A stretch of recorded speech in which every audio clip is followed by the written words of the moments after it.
Top లెవెల్లో English మాట్లాడగలరు. దుమ్ము లేపేలా స్పీచులు ఇవ్వగలడు. అంతం, చదువు, తెలివితేటలు అన్నీ ఉన్నాయి. ఐఐటీలో జాబ్ కొట్టడం చాలా మంది యంగ్స్టర్స్ డ్రీమ్.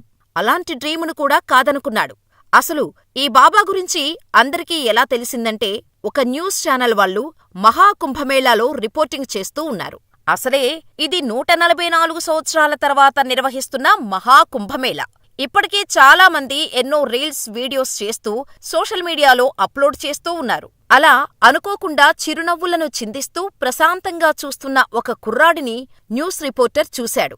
అతని బ్యాక్గ్రౌండ్ ఏంటి అని ఎంక్వైరీ చేసిన ఆ రిపోర్టర్కి మైండ్ బ్లాక్ అయింది. ఎందుకంటే ఐఐటీ ముంబై నుండి గ్రాడ్యుయేట్ అయ్యాడు ఈ బాబా. ఏంటి, ఐఐటీ బాంబేయా?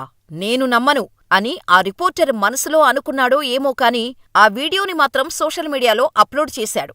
సోషల్ మీడియాలో రాత్రికి రాత్రే ఆ వీడియో వైరల్ అయింది. ప్రేమ, పెళ్లి, ఉద్యోగం, ఆరోగ్యం ఏ సమస్యలైనా కేవలం మీ ఫోటో మరియు చేయి చూసి ఉచితంగా జ్యోతిష్యం చెప్పబడును. ఈ కింది నంబర్ను సంప్రదించండి.